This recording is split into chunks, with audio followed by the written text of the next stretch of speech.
Every single day we use these incredible devices, our phones, our laptops, and they just work, right? But have you ever stopped to think about the invisible force, that master coordinator that makes it all possible? Well, today we're pulling back the curtain on the single most important piece of software running on all of your devices. I mean, think about it for a second. You tap on your screen, and a perfect map just appears. You click a mouse, and a video starts playing with crystal clear audio. It all feels so seamless, so intuitive, you'd almost swear it's magic. It's kind of like there's this helpful ghost living inside our gadgets, just anticipating our every need. Okay, but we all know it's not really magic, right? It's technology.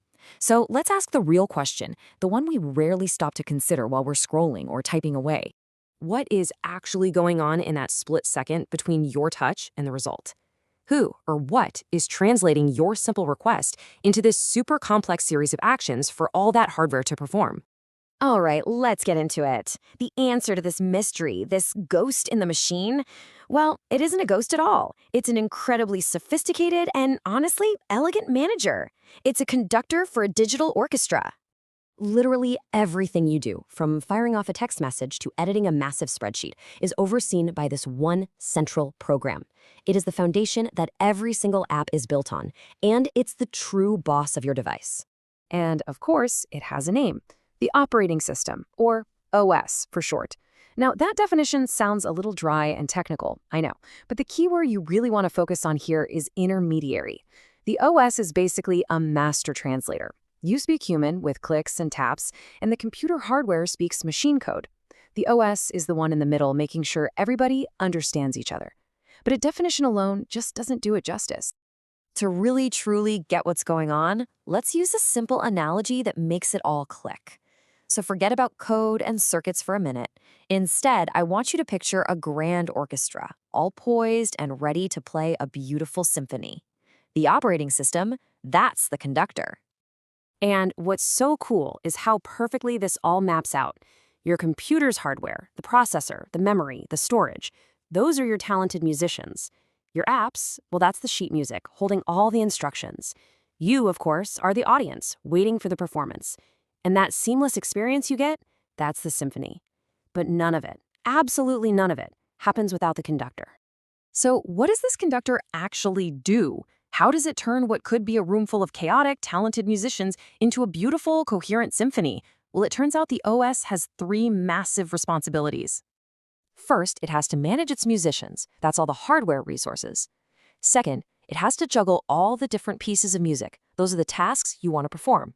And third, it needs to organize the entire music library. We're talking all of your files and data. So let's look at each one.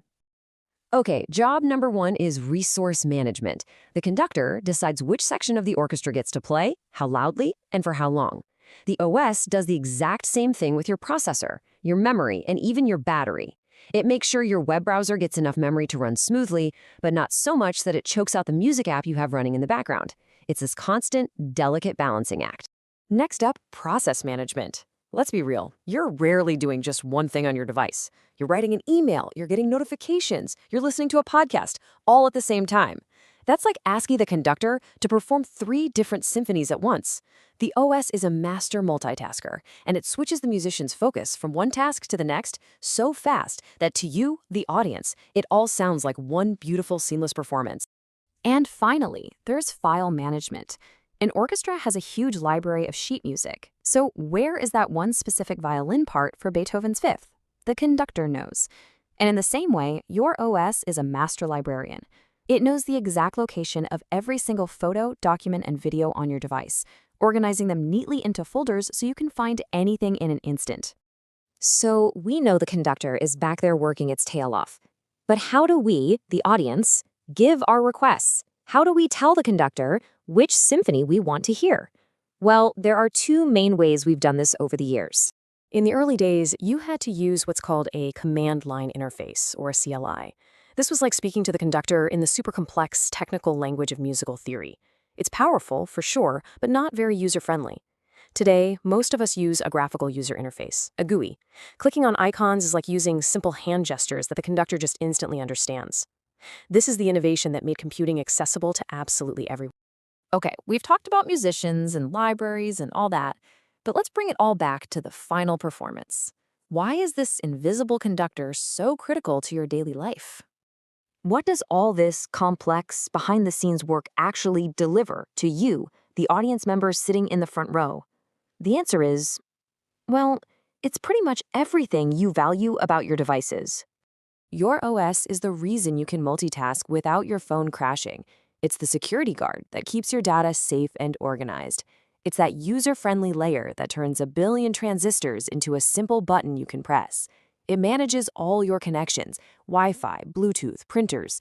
The crucial point here is that the operating system is the silent, essential partner in literally everything you do.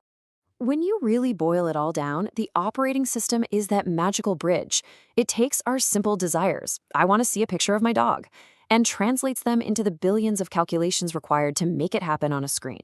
It's the essential bridge between human intention and machine execution, and it might just be the most important piece of software you'll ever use.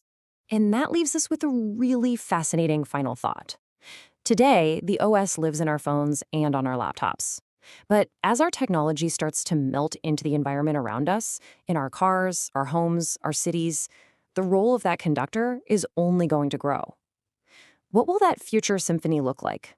That's something to think about. Thanks for tuning in.